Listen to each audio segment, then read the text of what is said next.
Launch பண்றாங்க. யோ bakers OTT play தற்பொழுது officially launch செய்யப்படுகிறது. எல்லாருக்கும் வணக்கம். முதல்ல பேச அழைத்ததுக்கு காரணம் நான் 3 மணிக்கே வந்துட்டேன்.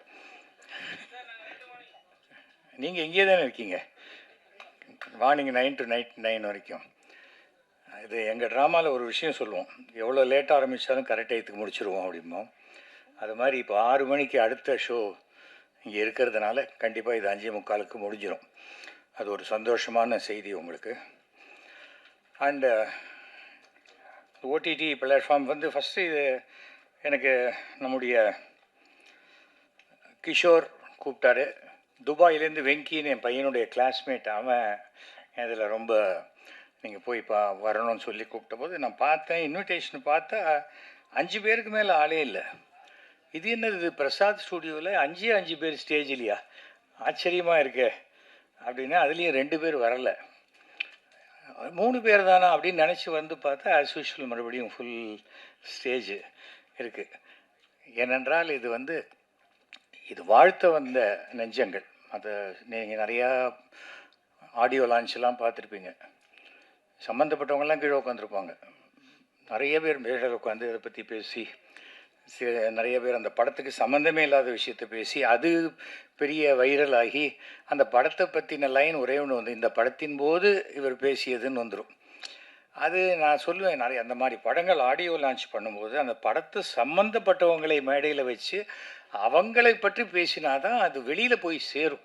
இந்த ஆடியோ லான்ச் வைக்கிற பர்பஸே அந்த படத்தை ப்ரமோட் பண்ணணும்னு.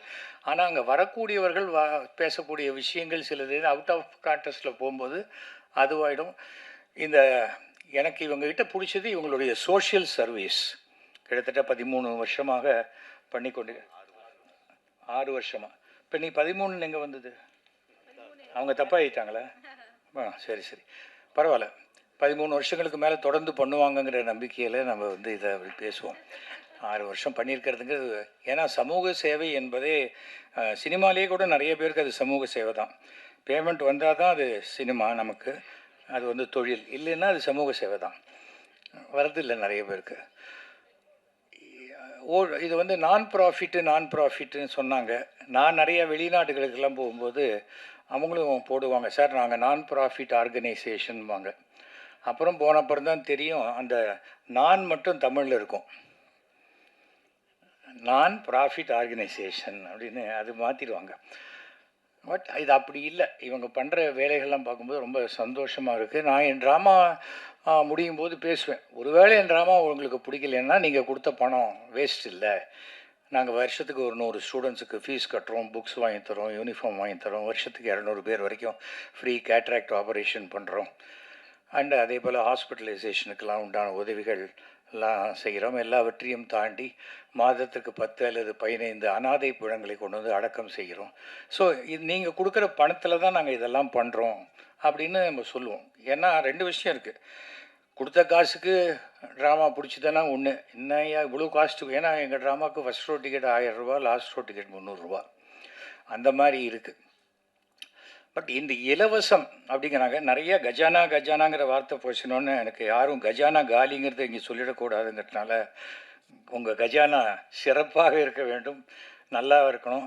ஏன்னா நீங்கள் வேறு அப்பப்போ வெள்ளை அறிக்கை கொடுக்குறேன்னு இருக்கீங்க ஓப்பனாக இந்த இதில், அதெல்லாம் நல்ல விஷயந்தான். ஆனால் தயாரிப்பாளர்கள் என்பவர்கள், இது சினிமாங்கிறது ஒரு தொழில், கலைங்கிறது ஓகே, ஆனால் தொழில். போட்ட பணம் அந்த தயாரிப்பாளருக்கு வரணும். நடிகர் மட்டும் சம்பாதிச்சுட்டு போகிறேன், தொழில் செய்கிறவங்க பாக்கி இருக்கிறவங்க சம்பாதிச்சுட்டு போகிறோம் அப்படின்னா அது சரியாக இருக்காது. பணம் போட்டவர்களுக்கும் திருப்பி பணம் வந்தால்தான் அது ஒரு நல்ல தொழில். நீங்கள் இவ்வளோ சேரிட்டி பண்ணுறதுக்கு இந்த ஓடிடி பிளாட்ஃபார்ம் ஒரு நல்ல தொழிலாக அமைய வேண்டும் என்று நான் ஆண்டவனை பிரார்த்தித்துக் கொள்கிறேன். காரணம் எதுவுமே ஃப்ரீ கிடையாது உலகத்தில். நோ மீல் இஸ் ஃப்ரீ அப்படிம்பாங்க யூஎஸில்.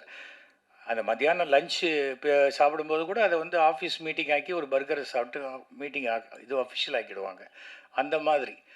ஸோ அண்ட் ஓடிடி பிளாட்ஃபார்ம் அப்படிங்கும்போது இன்னொரு விஷயத்தை நான் இப்போ பார்த்தேன், 4-5 ட்ரெய்லர் பார்த்தேன். எல்லாருமே அந்த சமூக அக்கறையோடு எடுக்கக்கூடிய விஷயங்களாகத்தான் இருக்கிற மாதிரியாகத்தான் தெரியுது. அது அந்த மாதிரி மட்டுமே இப்போ நான் என்டர்டெயின்மெண்ட் மீடியாவில் கொஞ்சம் உங்களுக்கு என்டர்டெயின்மெண்ட்டுக்கு உண்டான விஷயங்களும் இருக்கணும்.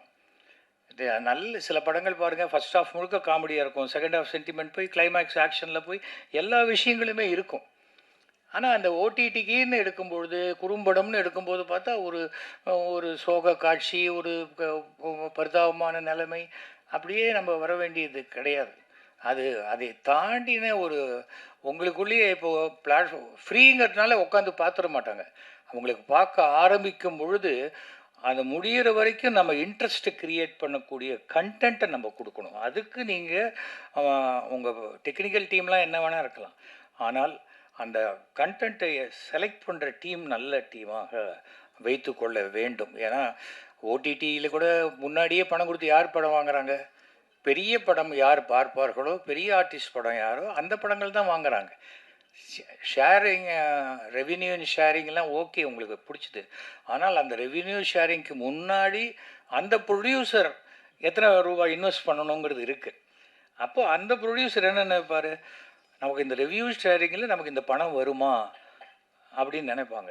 அதெல்லாம் நீங்கள் நிறையா யோசித்து நிறையா விஷயங்கள் பண்ணுங்கள். ஏனென்றால் எந்த தொழிலுமே எடுத்தோன்னே டிஸ்கரேஜ் பண்ணக்கூடாது. ஆனால் அதே சமயம் ப்ளஸ் அண்ட் மைனஸ் எல்லாவற்றையும் யூகி சேது வந்திருக்காரு, வாங்க இங்கே உங்களுக்கு தான் அந்த ஷேர். அது வாங்க பாஸ், உங்கள் ஃபோட்டோவை போட்டு ஆளே காணும் வாங்க வாங்க. யூகி சேது அவர்கள் தொலைக்காட்சியினுடைய முன்னோடி இவர்களாம் தான். வாங்க.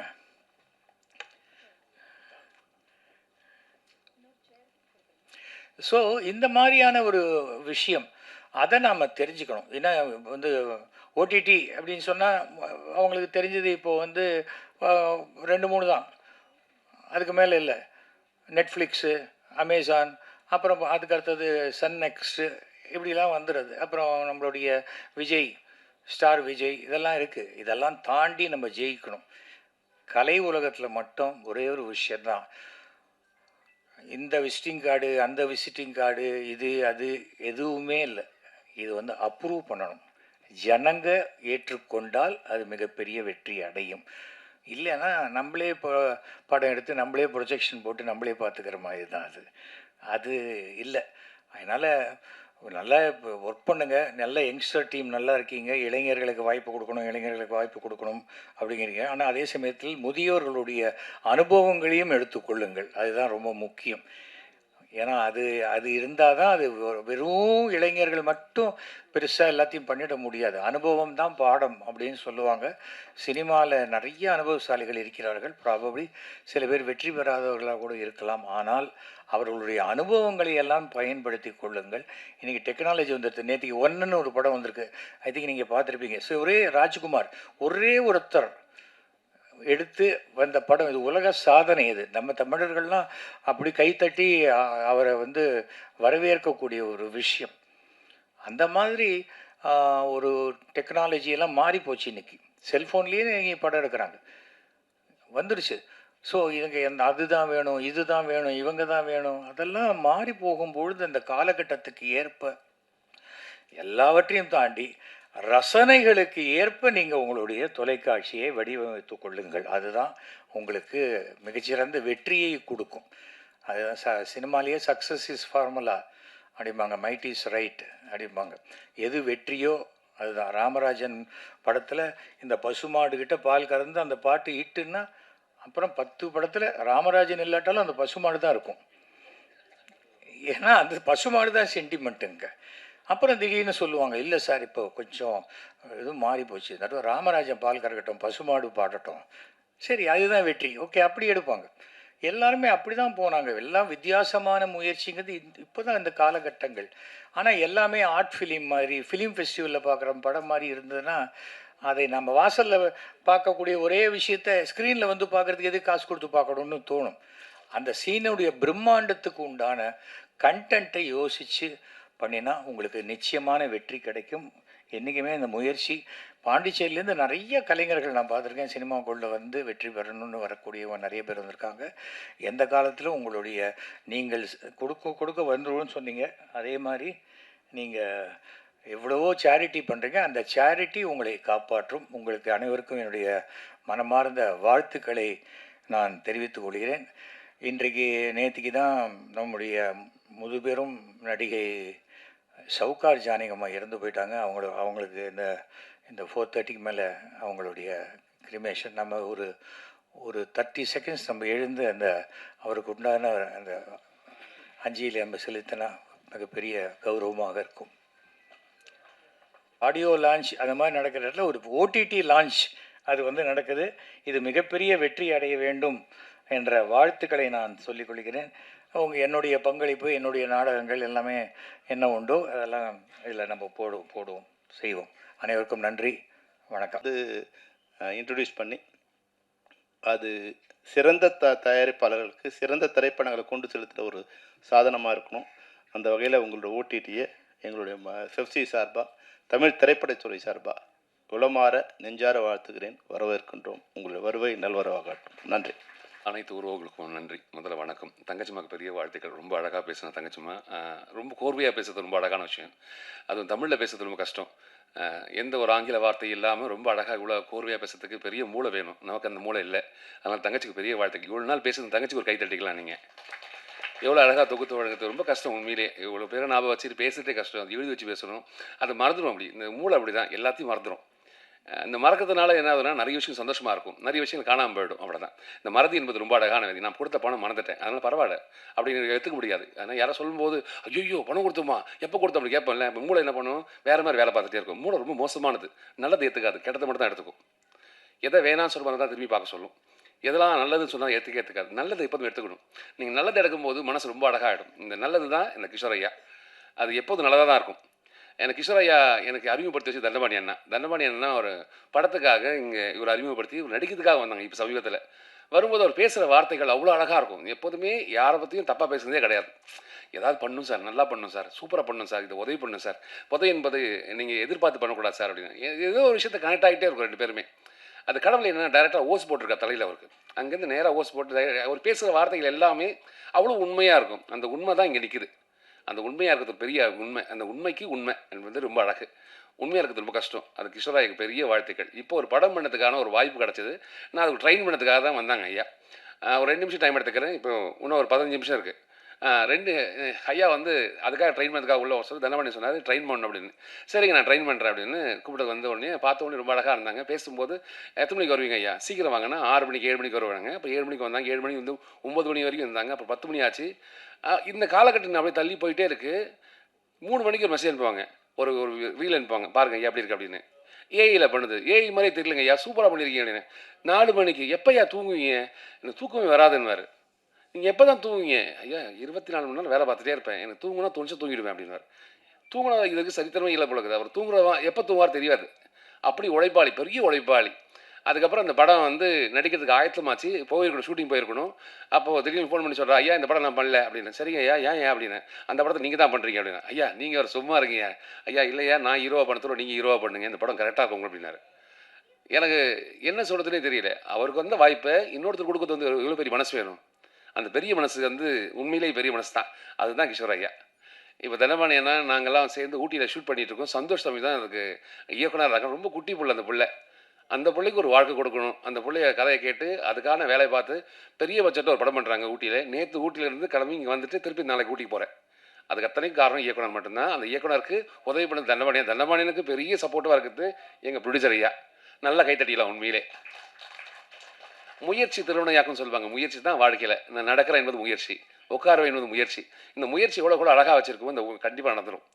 நாளை என்பது ஆண்டு கொடுக்குற போனஸ், இந்த நொடி ஆண்டு கொடுக்குற போனஸ். நாளைக்கு உயிரோடு நம்பிக்கை, இந்த நம்பிக்கையை கூட வச்சுக்கிட்டு முயற்சி கூட வச்சுக்கிட்டு இதை வாழ்க்கையில் நம்ம நடத்திட்டு போனாலே போதும், இது சிறப்பாக நடந்துடும். எங்கேயோ யாரோ ஒருத்தர் ஆரம்பித்த ஒரு விஷயம் இன்றைக்கு வரைக்கும் நம்ம பார்த்துட்டே இருக்கும். அது யார் ஆரம்பித்தா தெரியுமா, யாருக்காவது நெட்ஃப்ளிக்ஸில் ஓனர் தெரியுமா கேட்டால் தெரியாது நிறைய பேருக்கு. ஆனால் பார்ப்போம். ஆனால் முயற்சி பண்ணியிருக்காங்க பார்க்க வைக்கிறதுக்கு. அந்த முயற்சி நீங்கள் வச்சுட்டீங்க அப்படின்னா இது நடந்துடும் கண்டிப்பாக. இந்த வாழ்க்கையில் எப்பொழுதுமே எது நடக்கும் என்பது இதே கொஞ்சம் துடிக்குது. எப்படி துடிக்குது யோசித்து பாருங்கண்ணே. என்னைக்காவது சொல்லியிருக்காங்க துடிக்கிறேன்னு. கிடையாது. உள்ள இருக்க உறுப்புகள் எல்லாம் வேலை பார்த்துட்டே இருக்கு. எலிக்கா சொல்ல அந்த வேலையை அது பார்த்துட்டே இருக்கும். அதே மாதிரி தான் இந்த வேலையை நீங்கள் பார்த்துட்டே இருந்தீங்கன்னா அது கண்டிப்பாக உயரத்துக்கு போயிடும். அதில் மாற்றுக்கிறதே கிடையாது. முதல் அடி எப்போ எடுத்து வைக்கிறீங்களோ அதான் முயற்சி. அதை அடுத்த அடிக்கு போட சொல்ல 2வது முயற்சியாக மாறிடுது. இந்த முயற்சி எப்போது நீங்கள் எடுத்துக்கிட்டே இருக்கீங்களோ வாழ்க்கை சூப்பராக வந்துடும். ஆண்டவன் நம்மளை ஏன் படைச்சிருக்கேன்? பிறந்துட்டோம், எப்படி இறந்துடுவேன்? இந்த இடப்பட்ட காலத்தில் நம்ம யாரும் கண்டுபிடிக்கிற ஒரு வாழ்க்கை. அந்த வாழ்க்கை ரொம்ப அழகாக ஆரம்பிச்சிருக்காரு ஐயா. அவர் கூட இருக்க மக்கள் எல்லாரும் சூப்பராக வச்சிருக்காரு. தனக்கு மட்டும் வாழ்க்கையே கிடையாது. நமக்கான வாழ்க்கை. இந்த உறவுகள் எல்லாமே தொப்புள் கொடியில் பிரிஞ்சு தான் நம்ம எல்லாருமே. ஏன் தொப்புள் கொடி உங்ககிட்ட இருக்கும், இந்த தொப்புள் கொடி அங்கே இருக்கும், எல்லாரும் ஒரு தொப்புள் கொடி தான். அதுலேருந்து பிரிஞ்சு வந்தது தான் நம்ம எல்லாருமே. இதெல்லாம் ஒன்றா சேரும்போது இது பெரிய விஷயமே கிடையாது. யுவர் பேக்கர்ஸ் அது யுவர் பேங்கராக மாறும் கண்டிப்பாக. எங்கேயோ இடத்துல கோடாமலை ஏறி ஒரு ஐயா வந்து லைட்டு பிடிச்சிருக்காங்க. திரும்பி சொல்ல ஆனால் லைட்டு திருப்பினா சரியா திருப்பினா அப்படின்னு அந்த ஐயாவுக்கு இந்த பைசா போகும். அதோட முயற்சி ரொம்ப அழகான முயற்சி. அந்த முயற்சி திருவினையாக்க என் மனப்பூர்வமான வாழ்த்துக்கள். நல்ல மனிதர், சிறந்த மனிதர். இது வரைக்கும் நம்ம பழகின மக்களில் ரொம்ப குறைஞ்ச மக்கள் தான் ரொம்ப ஹார்ட் பக்கத்தில் இருப்பாங்க. ஏன் அப்படின்னா ரொம்ப பிடிச்ச மாதிரி இருப்பாங்க. அவங்க பேசுகிற வார்த்தைகள் எல்லாம் உண்மையாக இருக்கும். அந்த உண்மைக்கு பெரிய வாழ்த்துக்கள்ங்க. இன்று போல் என்றும் சிறப்பாக இருக்க என் மனப்பூர்வமான வாழ்த்துக்கள். அனைவருக்கும் மீண்டும் ஒரு முறை சொல்கிறேன், இங்கே இருக்க மக்களே நீங்களே இதை வந்து முதல்ல உங்கள் செல்ஃபோனில் வந்து டவுன்லோட் பண்ணாலே போதுமானது. இதுவே 100 பேர் வந்துருப்போம். இங்கே துவங்கட்டும். இந்த துவக்கம் இனிதே அமைய என் மனப்பூர்வமான வாழ்த்துக்கள். வாழ்க பல்லாண்டு, வாழ்க வளமுடன். நான் பேசின வார்த்தைகள் யார் மனசாக தெரிஞ்சோ தெரியாமல் புண்படுத்தியிருந்தால் பெரிய மன்னிப்பு. மகிழ்ச்சி. கைத்தட்டிக்கலாம் ஒரு வாட்டி.